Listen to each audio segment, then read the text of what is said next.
Welcome to Truth Thursday, where we strip away illusions and uncover the deeper truth shaping our lives.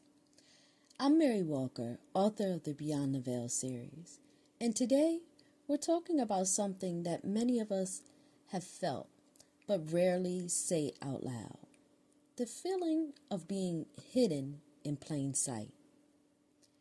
Have you ever been surrounded by people, family even, but still felt completely unseen? Like you were part of the picture, but somehow not truly included in it? That's the kind of loneliness that cuts deep, because it's not about being physically alone. It's about being emotionally and spiritually disconnected from the people you're supposed to be connected to. Let's dive into today's story, Hidden in Plain Sight. Visible in plain sight, but always hidden. That's how I felt growing up. I come from a fairly large family, and when I was little, we always had family gatherings. The adults would usually be somewhere playing cards, laughing, talking slick, and throwing shade at each other. It was loud, chaotic, and for them, it was bonding. For me, it was noise. I'd be off with my cousins, because even as a child, they made sure to remind me that I wasn't really part of the family. You're not really one of us. You don't count. You're different. It stung. I didn't know why they said it, but deep down, I think I always knew there was some truth to it. Even now, I don't speak to them. I don't feel any connection to them. And honestly, if I had been given the choice back then, I probably wouldn't have even been around them at all. It wasn't that I thought I was better than them. It's just that I didn't see the world the same way they did. One memory that sticks with me in playing cards with my cousin, my favorite cousin, Javon. Javon was competitive. If you played with her, you were going to lose, period.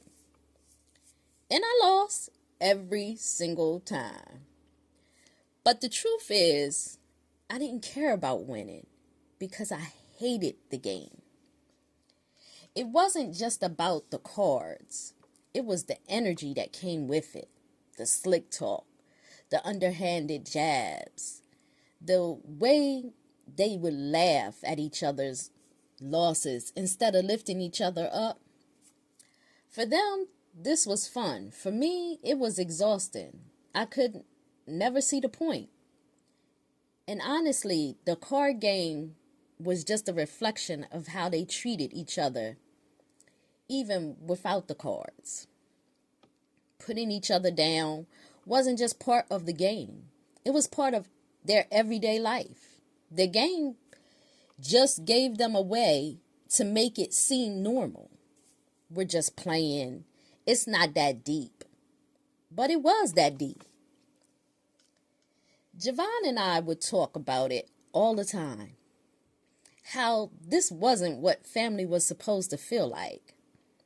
How we were going to do things differently when we got older.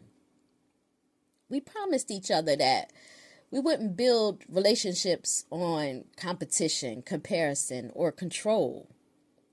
We wanted to create a space where love and support were real. Not just some empty thing you said before tearing someone down. I realize now that I wasn't imagining things. I didn't feel like I belonged because I didn't. Spirit was already setting me apart, even then. I wasn't meant to blend in with them. I wasn't supposed to absorb their patterns or their way of relating to each other. I was already being called for something higher. Here's the truth. Sometimes you're set apart for a reason. Not belonging isn't a punishment, it's protection. Just because you're born into a family doesn't mean you have to inherit their ways. You can't build meaningful relationships on competition, control, or manipulation. True connection is built on understanding and acceptance. And sometimes the hardest truth to face is that you might not find that within the people you were born into. And that's okay. Thank you for joining me today for Truth Thursday. Remember, being different isn't a flaw. It's often a sign that you're meant to break the cycle. Don't shrink yourself to fit into spaces that don't honor who you are.